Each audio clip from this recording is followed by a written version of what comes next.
Les fidèles de l'Église évangélique de la délivrance et du salut en Christ de Vedoko se sont rassemblés dans la joie pour rendre gloire à Dieu et pour recevoir la parole conformément à ce que recommande la Bible. L'homme ne vivra pas de pain seulement, mais de toute parole qui sort de la bouche de Dieu. Dès l'entame, la fanfare a élevé des sons majestueux, entraînant l'assemblée dans une louange fervente.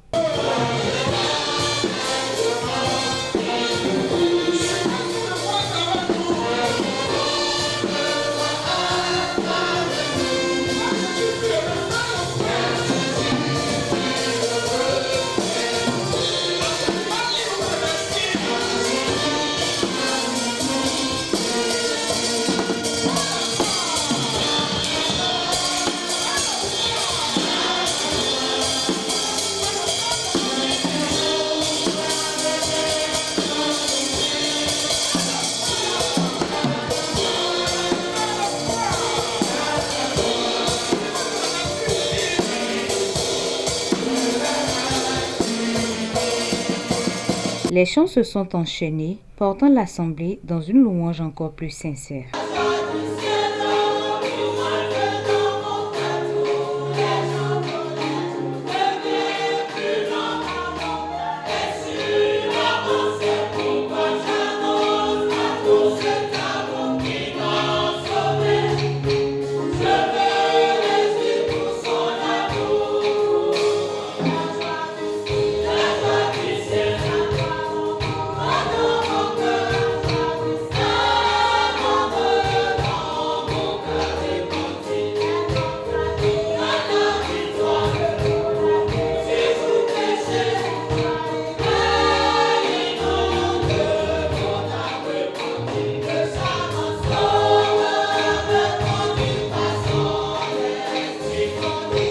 Le message du jour est une exhortation forte à reconnaître les semences divines placées en chacun et à s'en servir pour glorifier le Seigneur. Je veux simplement aujourd'hui nous parler des différentes grâces que Dieu a accordées aux chrétiens pour que, de manière immanquable, ils ou elles puissent porter forcément du fruit.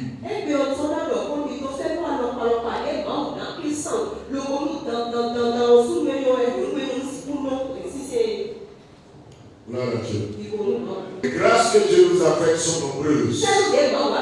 Il nous a donné son Fils, sa parole, il nous a donné sa foi, il nous a donné son esprit, et nous serons inexcusables lorsque nous ne portons pas les fruits qu'il attend de nous.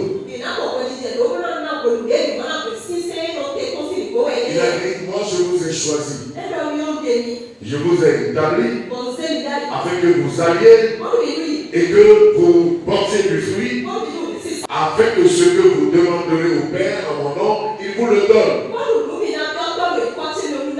Plusieurs ne connaissent que si tout ce que nous demanderons en priant, croyons que nous avons reçu, nous verrons s'accomplir.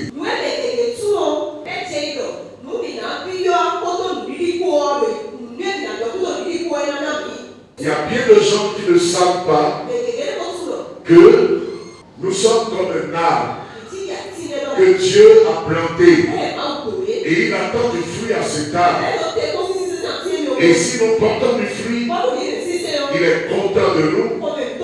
Et quoi que nous demandions, il nous donne la chose.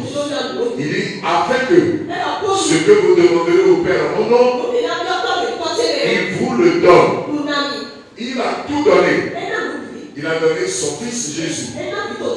Bien-aimé, vous et moi, je ne savais pas qu'il y avait la vie en Jésus, le salut en Jésus. Ce que je connais de Jésus aujourd'hui, je n'en savais rien. Est-ce que je n'ai jamais entendu la mention du nom de Jésus? Je n'ai le nom de Jésus. Il n'y a pas de salut pour les hommes. Et vous et moi, probablement, vous ne le saviez pas, je ne le savais pas. Jésus-Christ est sauveur. Il est le chemin. Il Il est la vérité. Il est la vie. Ce culte édifiant s'est achevé par des prières pleines de foi et des cœurs disposés à marcher dans l'obéissance, décidés à porter du fruit pour le royaume.